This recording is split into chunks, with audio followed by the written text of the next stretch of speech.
So,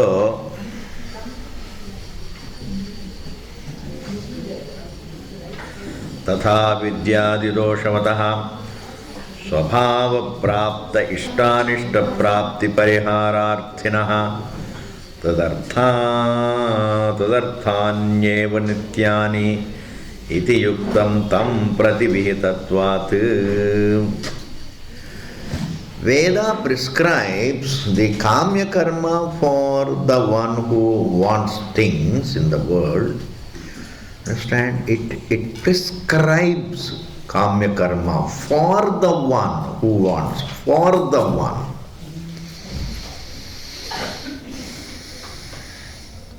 For the one.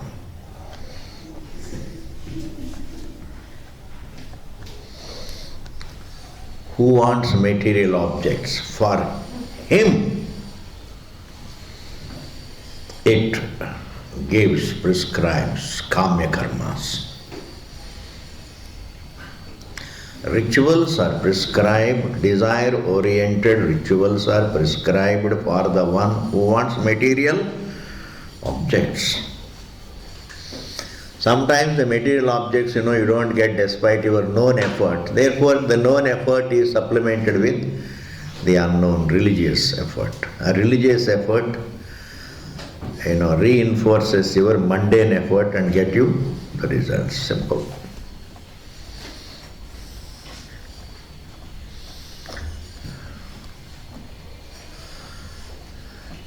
In the same manner, you have to grasp something. In the same manner, the one who wants mental purity, you see, that is also a wish. The one who wants mental purity for his benefit, the Veda prescribes Nitya Karma. Nitya Karma is prescribed to help the one who likes to have mental purity.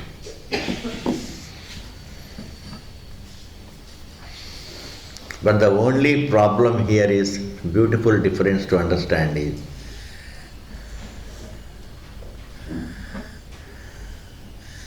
the one who has the desire for heaven,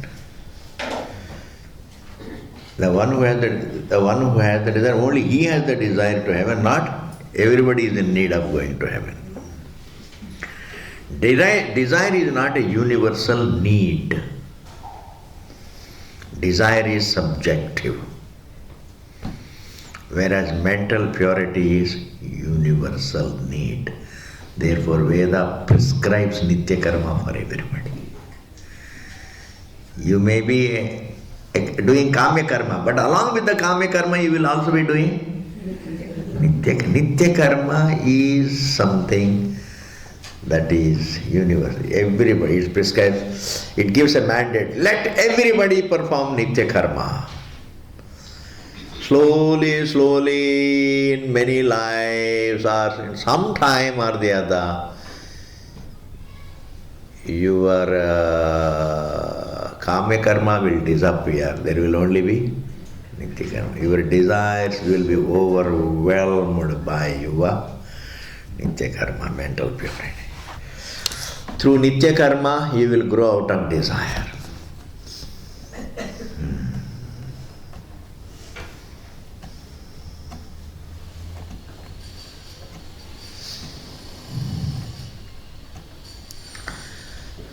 Your Nitya Karma done on a daily basis. Nitya Karma done on a daily basis. Nitya Karma done on a daily basis. Nitya Karma done on a daily basis will help you grow out of desire. Grow out of desire slowly. Therefore, desire is subjective. A given desire is subjective. A given desire is subjective.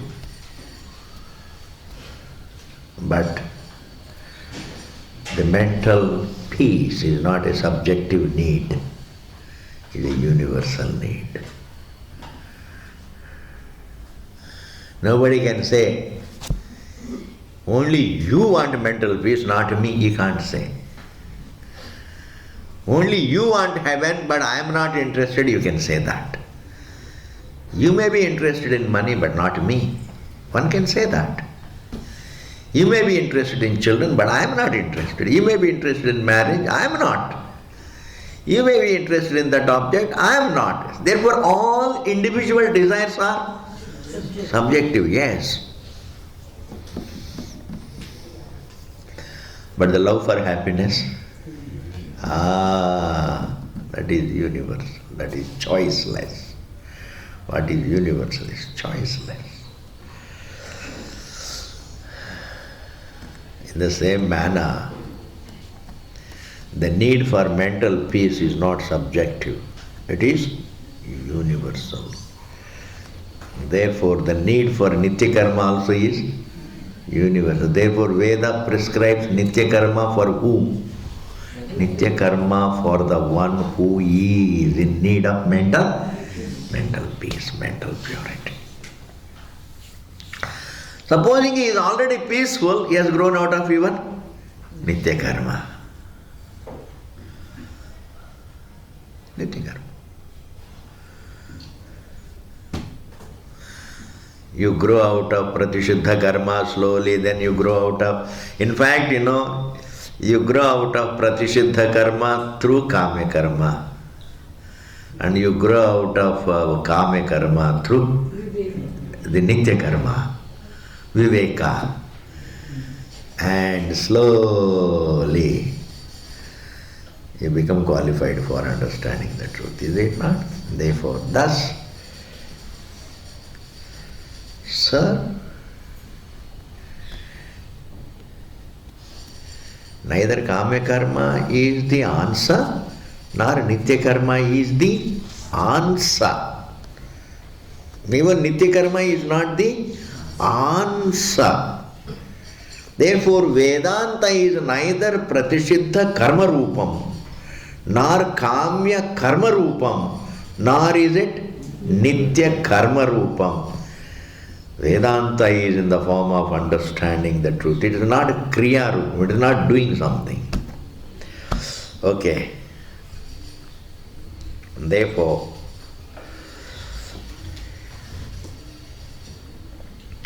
चातुर्मास्या पशुबंधु सोमानां कर्मणां रुदः काम्य नित्यत्व विवेकः अस्ति कर्तृगतेन हि स्वर्गादिकामदोषेण कामार्थता. This particular point, I have to touch upon. There are certain karmas which are neither classified as kama karma nor classified as nitya karma. If you do them as for mental purity, they become nitya karma. If you do them for objects, then they become kama karma. Bas. Your sankalpa. Thus,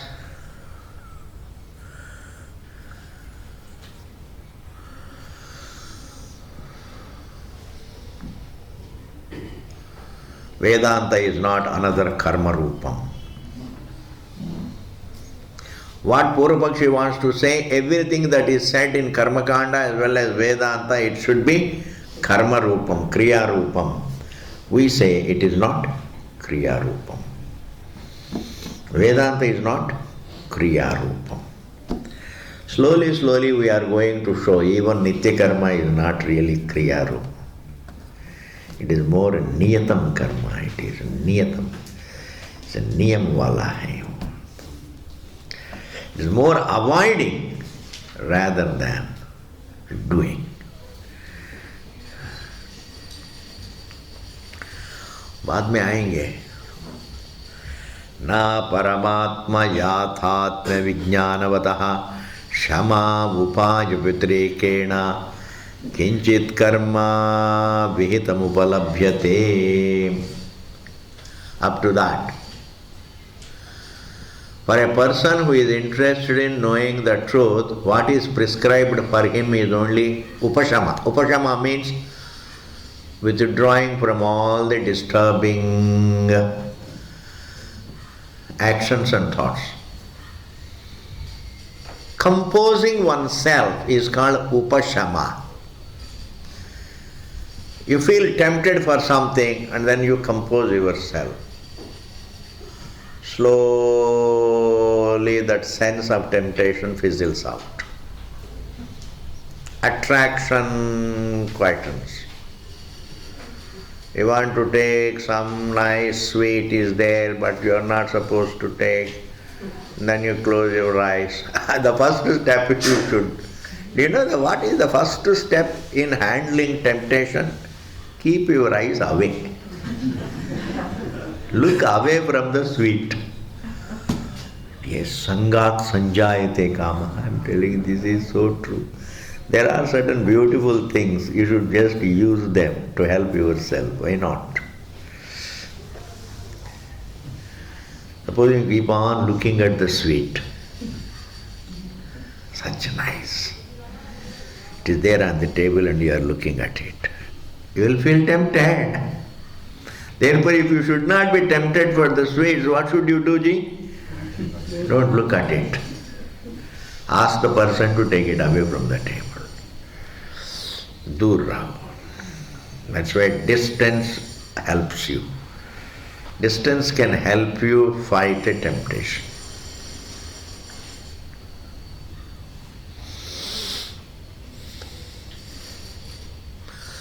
Now you see, it's such a nice thing. Bhagavan says here, for the one who wants to understand the truth, there is only one thing that is prescribed, that is upashama. Upashama means composing oneself from all the superstitions and all those things, with all the convictions that this will make me happy, that will make me happy, this will satisfy me, that will satisfy me. From these cravings one has to compose. Composing oneself is nothing but wisdom. Why? Because it is in the form of understanding. Nothing can give me. Nothing is going to help me. It only just gives a little thrill, a momentary sensation, a momentary pleasant sensation, like when you put some honey on the hand and then you eat, you take some honey. You see, put some honey on your tongue. For a few seconds it's so nice. Wow. Afterwards again, it's gone. It is as momentary as it tastes glorious. Haji.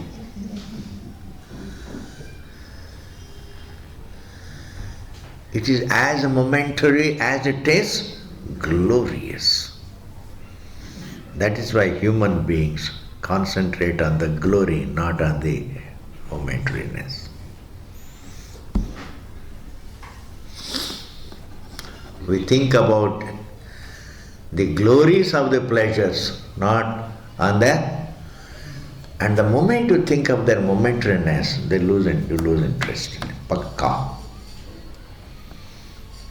And if you want to lose interest faster, there is another step you take. Not only they are temporary, you have to pay a heavy price for them. Pain. You have to go through a lot of pain.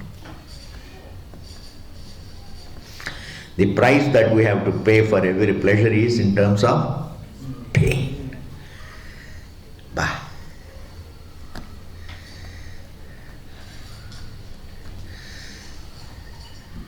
So high spirituality, at least even after going through Grihastha-ashrama, one has to sit and really listen to the spiritual truth about life. One may live with ignorance, but one should not die with ignorance, I am telling you. You should not die with ignorance. You may live for a few years in ignorance of everything, but then life should culminate. At least the evening of life, you should concentrate on the spiritual reality about ourselves, the spiritual truth. The spiritual truth is every pleasure is. Therefore, is limited, plus the price that you have to pay for every pleasure is in terms of pain. You have to pay money for buying a pleasure. And to earn that money, you have to go through whatever you Bappa. catch the first bus to go to Karol Bagh and live and sit in the shop to make money till evening. And all the flies come and all the time we are doing this. What is all this? Pain. All the time.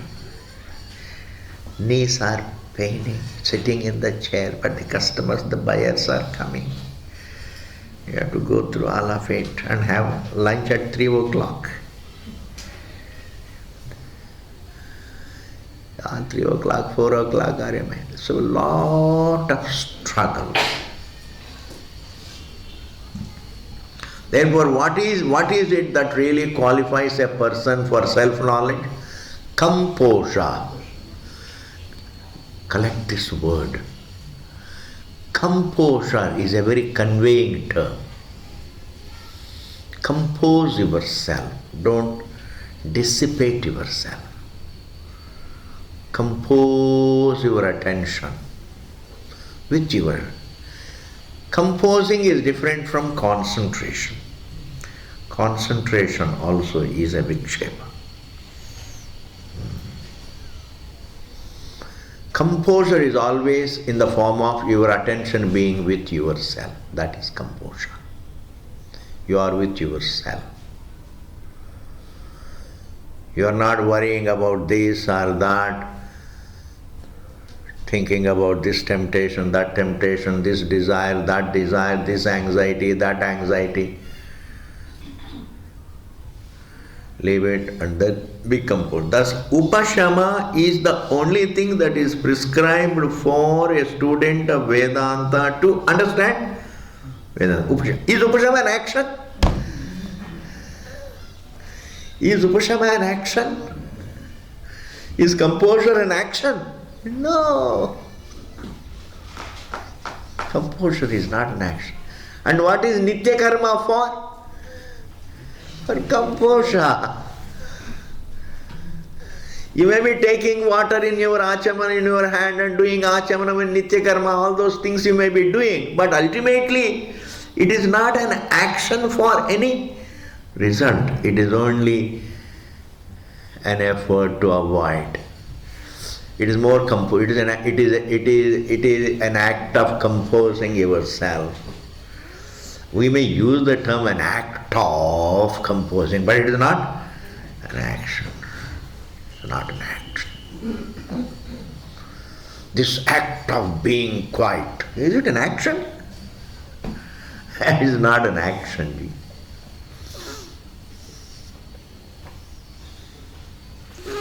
Therefore here it says, Shama upaya vyatirekena, apart from Shama, composure. Kinchit karma, not even a little karma. Vihitam upalabhyate. Vihitam, as prescribed, upalabhyate is seen. Nothing is seen to have been prescribed. No action is prescribed for a student of truth except composure. Composure, mental composure is not the goal of life. Mental composure is the means by which one can figure out the truth about oneself.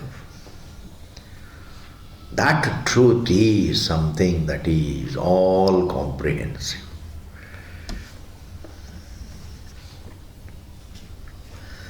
That is the root of existence. Therefore, to figure out, to understand the all-comprehensive nature of one's being, you have to have composure. Now, I am asking you a question. People say, "Bada mushkil hai," वगैरह वगैरह. क्या मुश्किल? Is composure a too high a price to pay for the truth?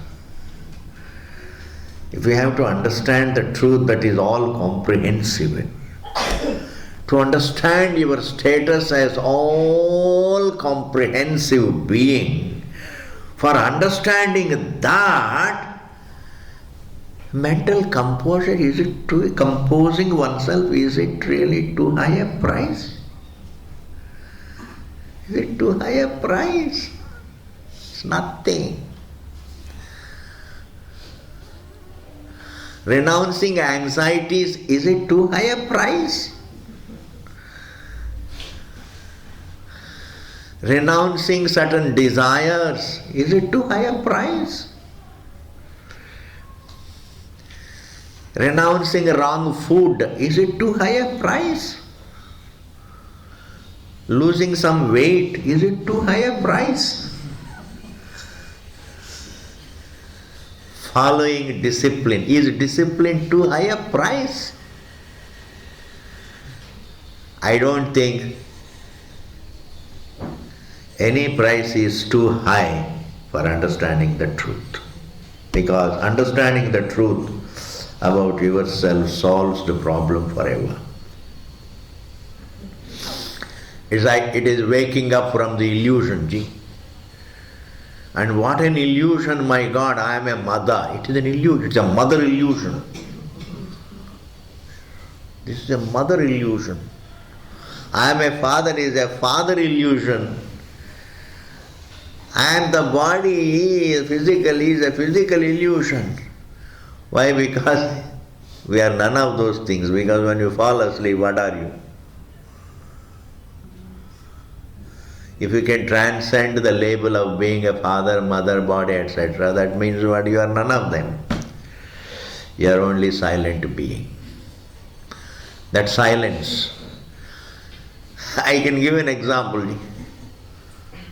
When a person, there is a music player, some set. Bhimsen Joshi ka music is different. It is Bhimsen Joshi's music, Jasraj music, Muhammad Rafi's music, Lata Mangeshkar's music, etc., etc. Silence. Jasraj.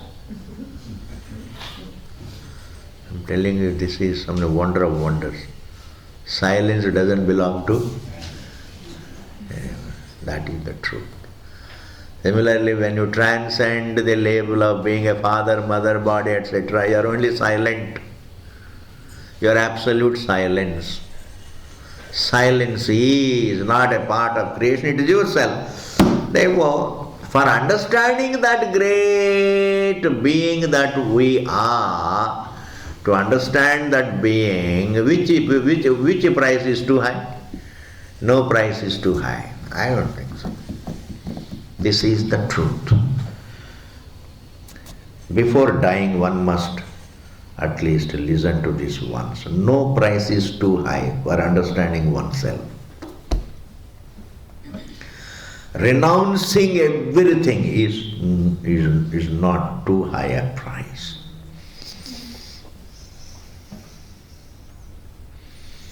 It's nothing.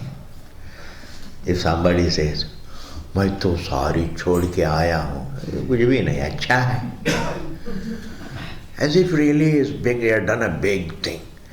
I was doing a job, मेरा arrears को भी छोड़ के आया हूँ. क्या बड़ा arrears के छोड़ के आया. In fact, no renunciation is too big for knowing the truth. No discipline is too high a price.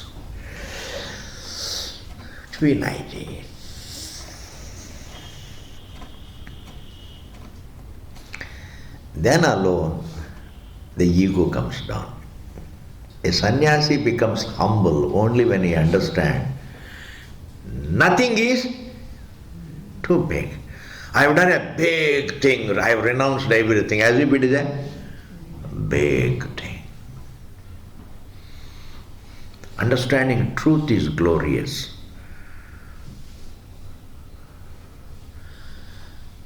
But in order to understand the truth, whatever you need to do, you do it. One doesn't have to gloat on it.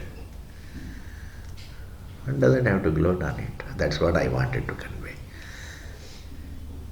There is no need to gloat on money also, there is no need to gloat on spiritual achievement also, there is no need to gloat on scholarship, there is no need to gloat on knowing the truth also. There is no need to gloat on,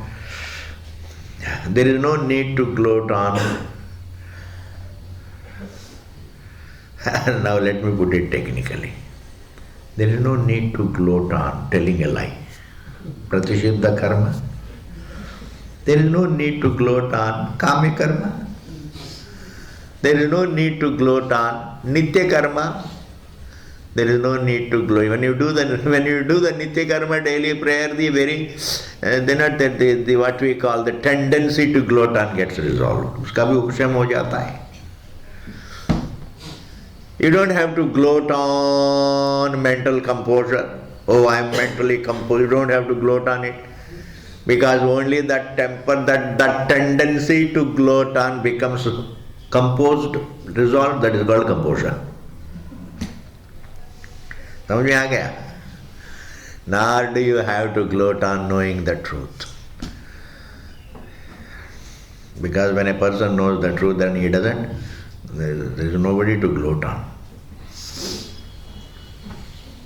There is only silence. Therefore, Shama upaya vyatirekena kinchit karma vihitam upalabhyate. I am only talking about that one sentence, very beautiful sentence Bhashyakara says. Veda does not prescribe any ritual for you for understanding the truth. It only prescribes mental composure. It prescribes only composure as the precondition for understanding the truth. It doesn't prescribe any ritual.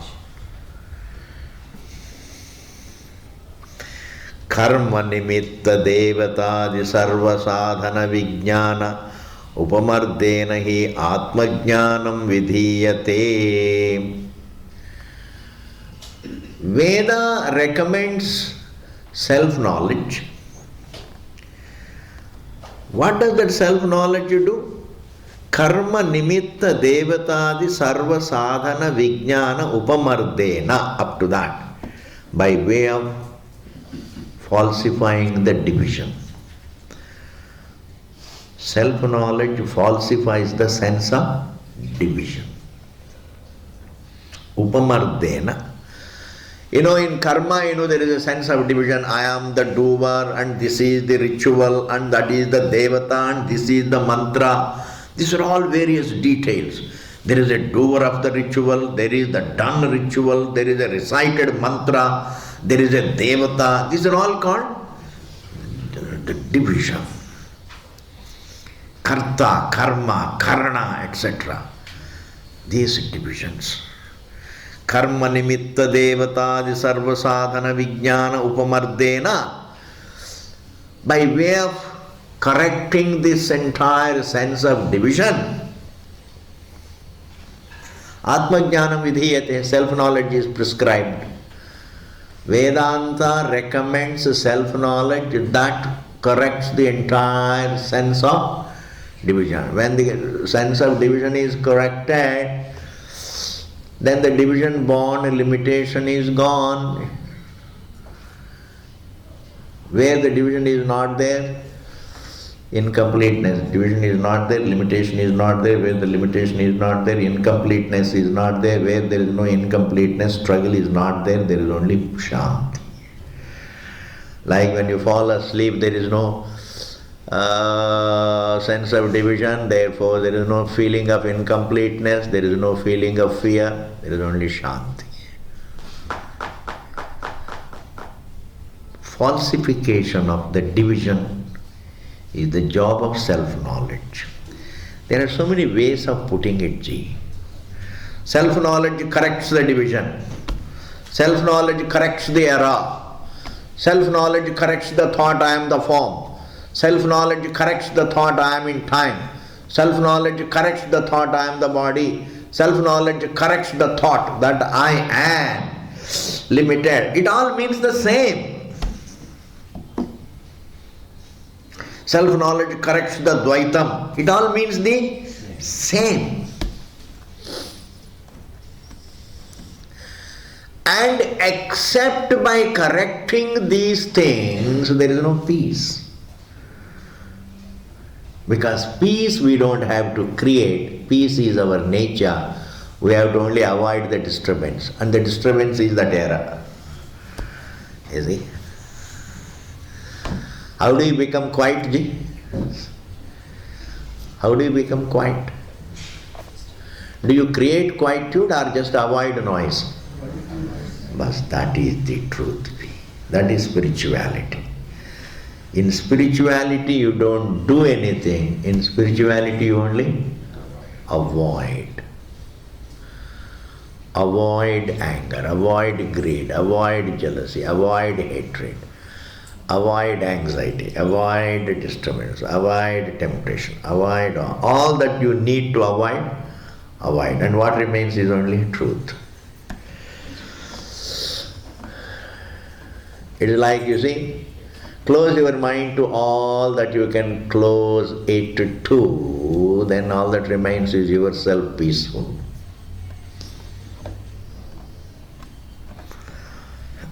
And then, so that whenever you are composed, you get an insight into your being. You cannot get that fantastic insight into your being, that you are the root, meaning your existence is not rooted in flesh. Our existence is not rooted in flesh. Our existence is not physical, physiological or mental. Our existence is purely conscious. That, I don't mind using this term, that transcends flesh and bone and breath and mind. And our existence is in the form of the light of the three states, etc. And therefore, that insight into your being, the first insight into your being, will inspire more into Vedanta. And that insight you get only when you become composed. When you are composed, your attention has to go back to yourself. When you restrain your attention from the objects, it has to go to the subject. When your attention is restrained from the objects, it has to go back to yourself, the subject. And when you are aware of yourself, you get an insight that you are not a man or woman or young or old, you are a conscious being. You are a being, you are a subject unlike everything else. Unlike everything else. You see, this universe cannot be aware of itself, whereas I am aware of the universe, plus I am aware of myself. It is something glorious. 1,000 times you say this, but still it is. You love to hear that.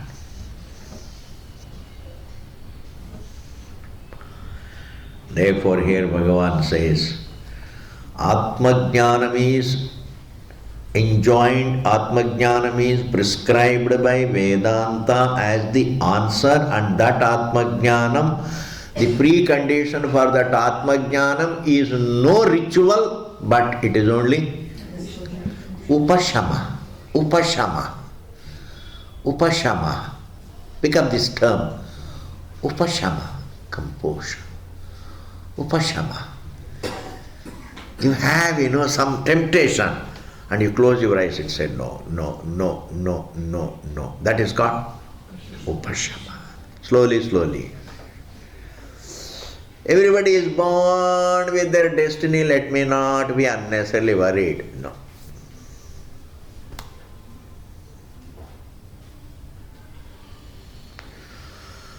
If you start worrying about another individual, I tell you, you are very unfortunate. I am telling you, this is something great, what I am telling. Because you can never It is only when my children are very happy, when my son is very happy, when my daughter is very happy, I will become happy. It doesn't work in life because they always have some problem and you become unhappy. They always have some problem. Let them live their life, Ji. You have your duty only until they are educated. Afterwards, let them manage. Let them rub it out. Keeping in view their form, you call him your son or daughter, etc. Minus the form. Where is the son? Where is the father?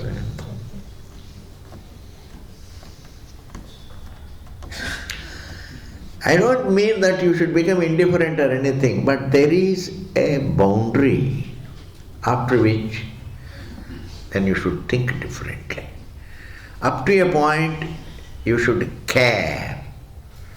You can even have anxiety about your children, up to a point. And then comes a point in life that I have to move ahead. Let them manage, I have to move ahead. Because I myself am going, जी मैं ही जा रहा हूँ दुनिया छोड़ के, उनके बारे में खास सोचने की टाइम है जी, really speaking. Where is the time? Let them handle themselves. That's called composure. The moment you analyze, think vivek. The moment you think, let them handle.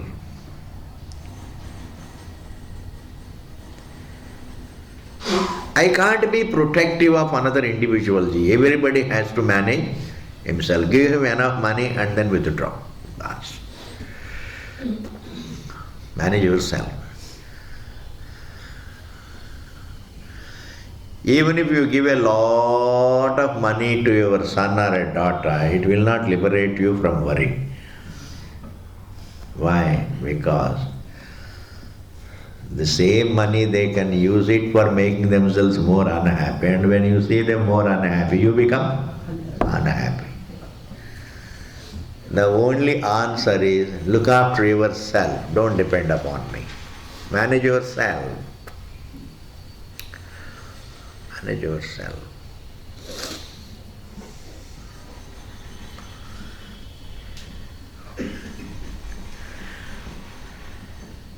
After saying that manage yourself and then silently don't worry. Again silently worrying, मैं क्या बोल दिया? You have to turn to Paramatma. You have to turn to yourself, please. From the world, withdraw your attention to yourself. Exactly like sleep, ji. How in order to go to sleep, you take your mind away from the world and then go back to yourself. In the waking state also, deliberately withdraw your attention back to yourself to understand. Travel back to yourself is the most blissful thing, understand. Travel back to yourself. You know, samsara is like really traveling in the world. कहीं इस hotel में रहा, उस hotel में रहा, यहाँ पर खाना ठीक नहीं. It is a struggle. You are enjoying, but also struggling. And the time comes to go back home. Go back home. And bringing your attention back to yourself is like coming back home. Yes. Travel back. First few years, travel, and after a certain point in life, travel back, come back to yourself. It is not some kind of a concept, please understand. Coming back to yourself is not some kind of a exercise or anything. It's not some kind of a belief. Because that's our need. It is necessary for us to come back to ourselves, number one. It is choiceless to come back to ourselves, number two. It is possible to come back to ourselves, number 3, and that self happens to be the truth. Therefore, life should be lived to come back to oneself. It is not a fashion. Spirituality is our need, not our fashion. Prayer is our need, not a fashion. आजकल की fashion है लोग वेदांत पढ़ना. It's not a fashion. You may do it as a fashion, but Vedanta is not a fashion. If you study Vedanta as a fashion, he will get a Brahma Jnanam which is fashionable. He will get a fashionable Brahma Jnana, very fashionable. After 2 weeks or 3 weeks it will go out of fashion. Yes, fashionable Brahma Jnana. Out of which you will get a fashionable moksha. You will get fashionable happiness. Use your intelligence thoroughly.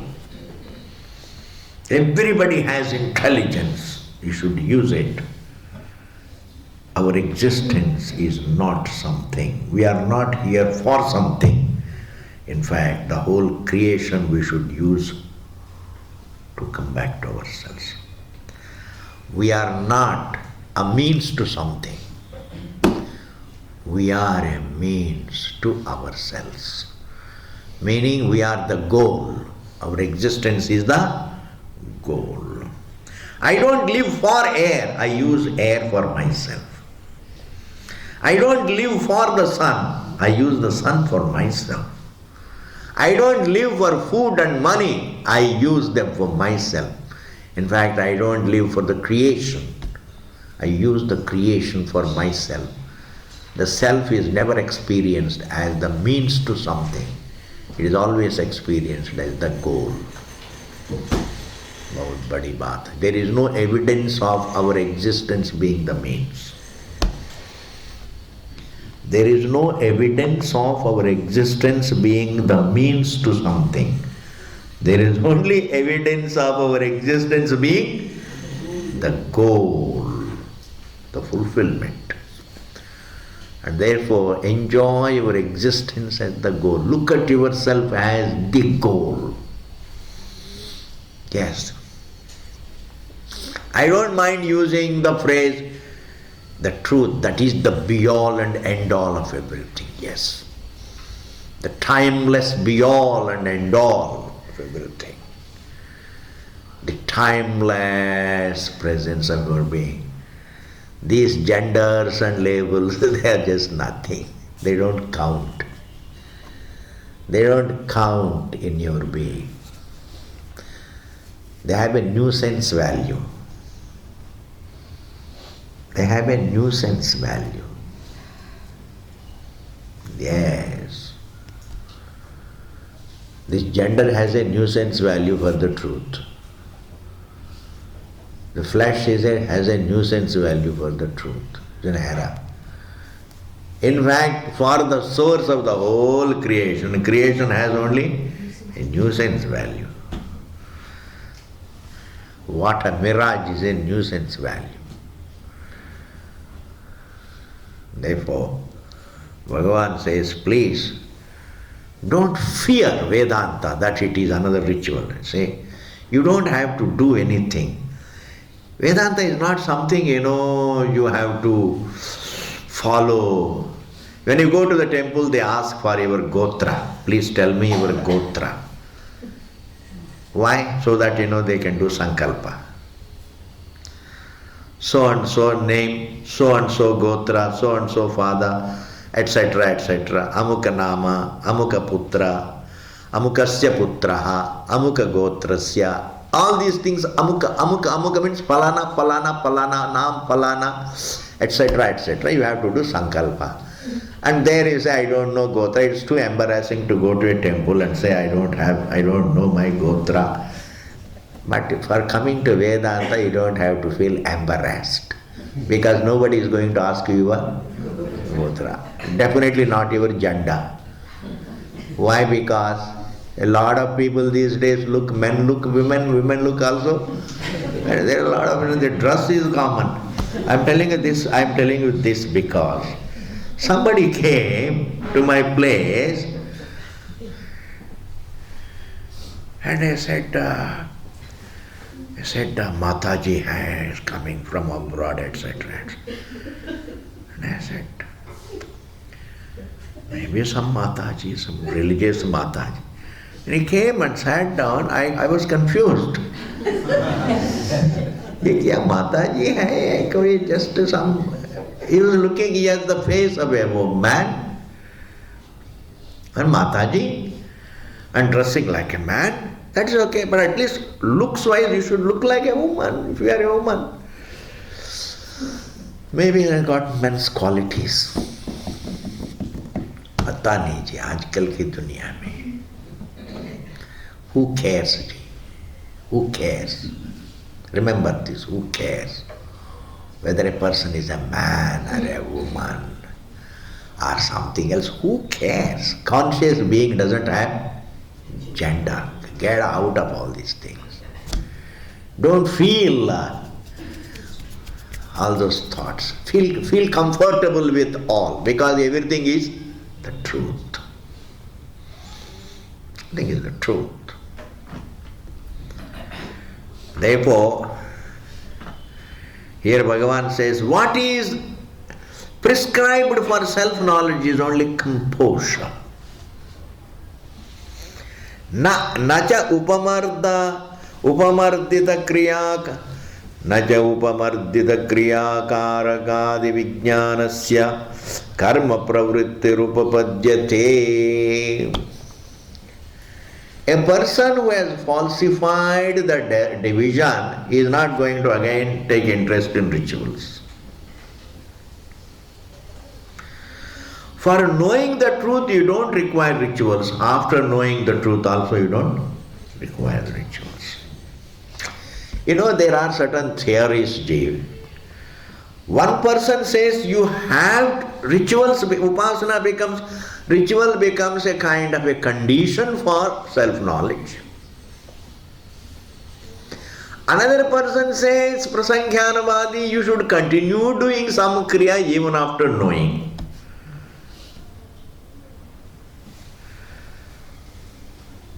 Action precedes knowledge and follows knowledge. One school says it precedes knowledge, another school says follows. That means what? It is both a precondition as well as it has to continue even after knowledge. Ritual should continue even after knowledge, etc. In answer to that, Bhashyakara says, sir, in order to perform a ritual, you have to have a sense of division. And in self-knowledge, the sense of division is falsified. That is, in sleep you transcend division, in knowledge you falsify it. Understand? In sleep you transcend them, in knowledge you falsify them. When you falsify them, you transcend them also. But when you transcend them in sleep, you don't falsify them, you come back again with the same sense of reality. Sleep is followed by division, but knowledge is not followed by ignorance. And I am telling you something very important. If there is something which you can transcend, it is also available for falsification. Wow. If you can transcend time in sleep, then right in the waking you can falsify it. If you can transcend the universe in sleep, then you can also falsify it. Transcending proves one point, that's not a part of you.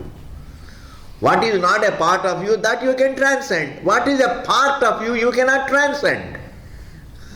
You can't transcend a part of you. You can transcend which is not a part of you. And if I can transcend something, that means it proves it's not a part of me. When I understand it to be so, That is called falsification. Because I transcend it, therefore it is not a part of me. Because it is objectified, it's not a part of the objectifier. Because it is inert, it is not a part of the conscious. Because it is external, therefore it is not a part of the aparoksham, the subject. Like this, if you think, then it gets, slowly you strike an insight, you understand, my God, my being is different from the form. In this manner. And having falsified the division, does he come back to the rituals? That's why here Bhashyakara says, Nacha upamardita kriyakaraka vijnanasya karma pravrittihi upapadyate. Desire for rituals doesn't take place in the case of a person who has already falsified the division. Visishta kriya sadhanadi jnana purvakatvat kriya pravrittehe. Kriya pravritti, meaning the desire to perform rituals, is based on the division that I am different, Devata is different, ritual is different, mantra is different, the means is different, the goal is different. Like this, sense of division. Without that sense of division, there is no pravritti. For example, I will tell you an example. If I think, the space is out there, then I start moving there. The moment I discover space, for space I don't have to, the space is right here. I am already rooted in space. As an individual, I am in space. And the moment I discover that to meet space I don't have to travel, then do I travel? As long as I think space is out there, I travel. The moment I discover the space is not out there, right here, then no travel. Similarly, what I expect out of the rituals is already, that happiness is already my nature. Or the sense of division is gone, then the pravritti is gone. There is no, just as there is no division between me and space here, as an individual, जहाँ division नहीं है वहाँ पर प्रवृत्ति नहीं है. और क्या एग्जाम्पल दूं? As long as the 10th man thinks the 10th man is away, there is a pravritti. ढूंढ रहे हैं. That is called ढूंढना, that is called pravritti. कुछ करना, that is called pravritti. ढूंढ रहे हैं. As long as the 10th man thinks the 10th man is away, is ढूंढ रहे हैं. The moment he understands the 10th man is not away, he is non-separate from me, he is myself. I am the 10th man. Does he ढूंढो? Pravritti becomes impossible. Where there is no distance, search is not possible. If there is a sense of distance, if there is a sense of division, the sense that it is away makes me search. The understanding that it is not away puts an end to search. Pravritti khatam. Nahi deshagala janavichhinna asthula dvayadi brahma pratyaya dharinaha karma avasarosti. The last sentence. Another, that avasaraha. One is tenable, the other is necessary. It's very beautiful. Bhashyakara says, a person who understands himself, it's not logical that he will again go into the rituals. He doesn't have to.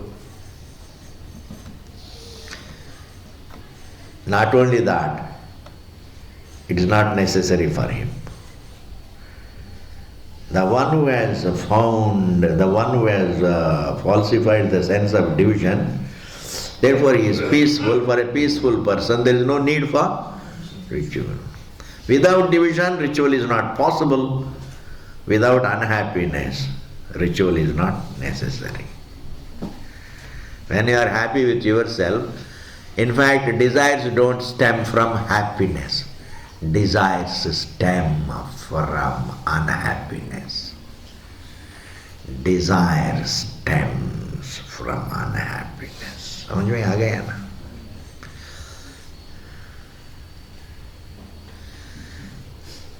Because happiness is never the means to something. Happiness is the goal. Very profound topic, Ji. Peace can never be the means to something. Peace is the goal of everything. Happiness is the goal of everything. Truth is the goal of everything. Subject is the goal of everything.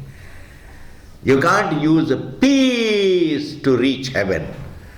In fact, everybody wants to use heaven to reach peace. You don't use peace to make money. In fact, everybody uses money to reach peace. Peace is never the means to an end. Peace is an end in itself. Happiness is an end in itself. Fullness is an end in itself. Subject is an end in itself. Truth is an end in itself.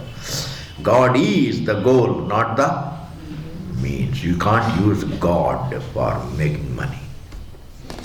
This is also another problem. You use money to reach Bhagavan. Use money to understand God. Don't use God to make more and more. Bhagavan also starts wondering, is dunya ko sudharna? That is why for the last so many years Bhagavan hasn't come. Do you know why? उनको भी समझ में आ गया कि इन लोगों को सुधारना मेरा बस का नहीं है. He tried 10 times. एक बार, 2 बार, 3 बार. हम लोग तो 1 बार, 2 बार, 3 बार. भगवान ने सोचे चलो और कुछ बार.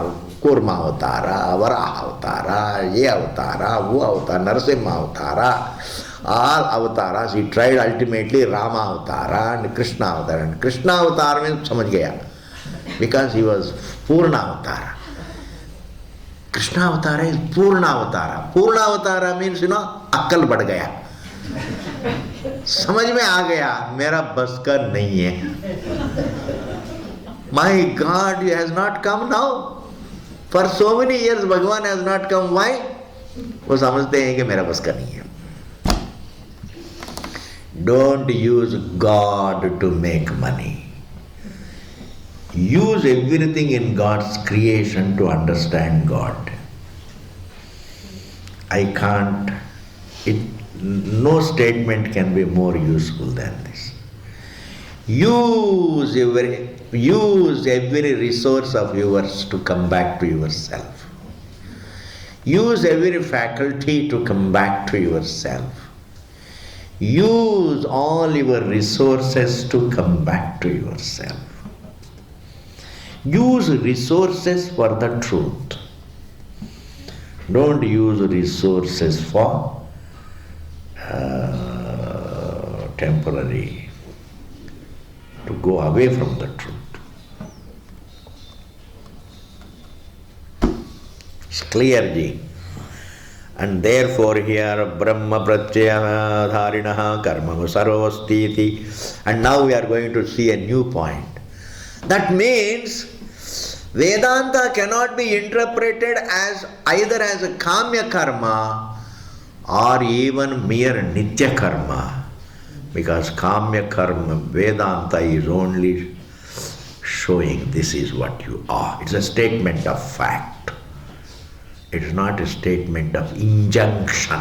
Karma Kanda is a statement of injunction. Whereas Vedanta is a statement of fact. You are, I'm concluding it, just don't worry. But please concentrate on this last sentence. When it says, thou art the truth, it is a statement of fact. And then it says, please know it. It is an injunction. It's called prescription. Why should you tell me know it? Because that takes care of your freedom. You cannot be happy without that knowledge. Therefore, it prescribes self-knowledge. It states the nature of self. As the stater of the nature of the self, it is Shabda Pramana. Not as the one who, which says, prescribes that knowledge. Shabda becomes a Pramanam as the one that states the nature, a statement of fact. The Atma is Brahman. That is called a statement of fact. You know it or you don't know it. That is up to you. You know it or you don't know it. आपका मर्जी है. But thou art Brahman. That is called Shabda Pramanam. But it also says out of compassion, please know it for your happiness. That is the only thing that can make you happy. वही एक मोक्ष का साधन है, बाकी नहीं. That is like, then it becomes a mother. When it says thou art Brahma, it is a Pramanam. When it says please know it, then it is playing the role of a mother. That is why we call it as Mother Shruti. Swamiji, is it all emotional?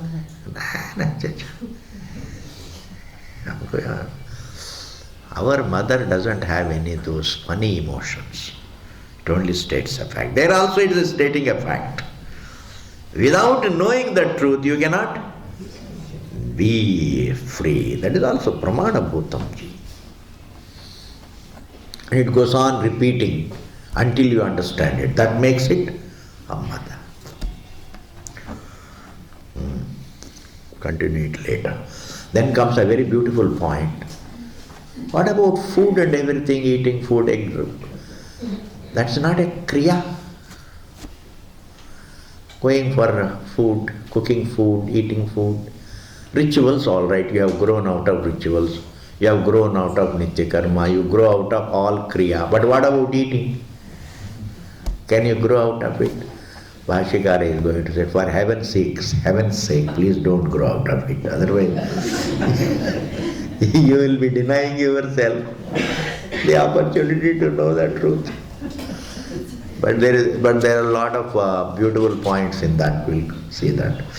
Om Purnamadaha Purnamidam Purna Purnamudachyate Purnasya Purnamadaya Purnameva Vasishyate. Om Shanti Shanti Shanti.